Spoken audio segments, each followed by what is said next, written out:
In this video, we're going to look at what the maximum score achievable in a game of 10-pin bowling is and how we can calculate that. Let's start by looking at how we score a game of 10-pin bowling. So here's our score sheet. There are 10 frames. So each frame starts with 10 pins and you get 2 attempts to knock all those pins down. At the end of the 2 attempts, the pins are reset and we start again with 10. The score is calculated by adding up how many pins you knock down for each frame.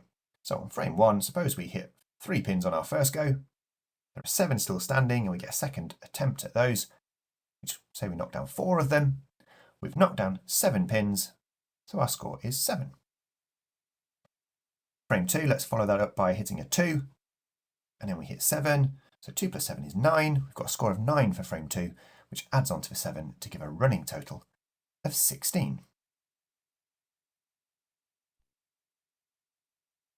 There are bonuses available for if you manage to knock down all 10 pins within one frame. So firstly, let's suppose we do that in 2 goes. If we hit 8 pins on the first ball, there'll be 2 left standing. We get our second go, knock them all down.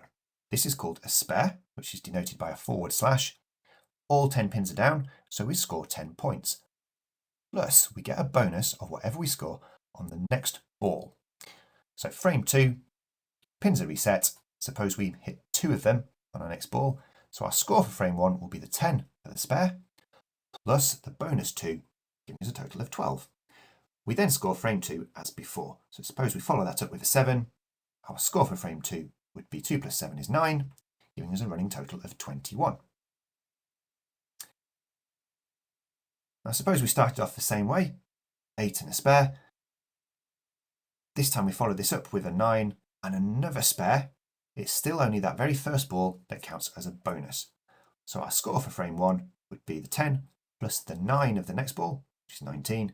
And our score for frame 2 would be the 10 for there, plus whatever we score on the first ball of frame 3.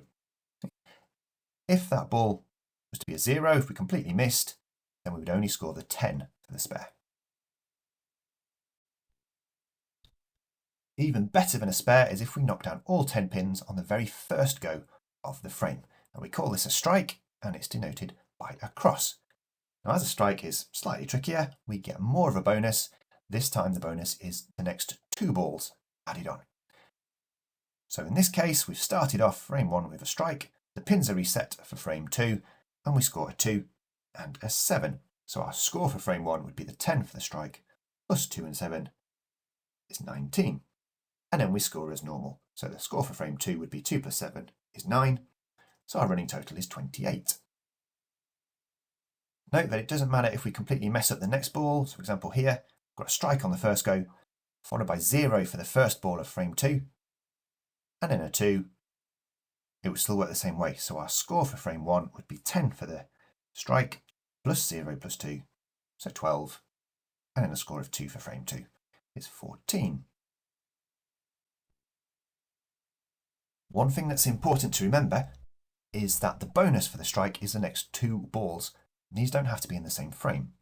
So imagine you started off with a strike in frame 1, you then got another strike in frame 2, we're now into frame 3, so that second ball after the initial strike will be the first ball of frame 3. So suppose you knock down 8 there, so the first frame score would be 10 for the strike, plus the 10 and the 8 that have followed in the next 2 balls, giving us 28. If we finished off frame 3 with an extra 1, for example, then the score for frame 2 would be the 10 for that strike, plus the 8 and the 1. So 19, giving us a running total of 47. Frame 3 would just score the 9. No bonuses there because we haven't hit all 10. So that would be a running total of 56.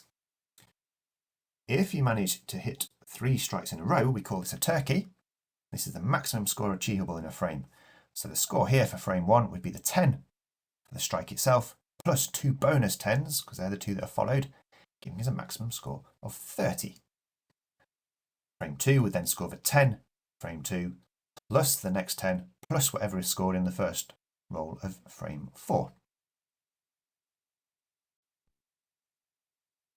So the maximum achievable is if we get strikes in every single frame. And we've seen that we would get 30 for each go, because we'd get the 10 for the strike plus the 2 bonus 10s that followed it up. One extra thing we need to look at is what happens if we get strikes in goes 9 and 10. So in this example, frame 9 has got a strike, but there's only been one ball that's followed it up because frame 10 has had a strike and it's finished. In this case, we get a bonus go after frame 10 roll. Let's suppose we get a strike in that. This creates the second bonus for frame 9, so that frame 9 can still score 10 plus 2 10s for 30. A similar thing's going to happen for frame 10 now. We've got that strike for frame 10. We need 2 balls to follow it, so we get another bonus go. We get a strike again in this one, will also give us 30. So we've had 10 frames. Each of those has scored the maximum of 30 points, so our total score is 300. Now we have it, the maximum achievable in a game of 10-pin bowling is 300 points. If you've enjoyed this video, don't forget to subscribe to the Doing Maths channel or check out some more of my videos by clicking on the links here.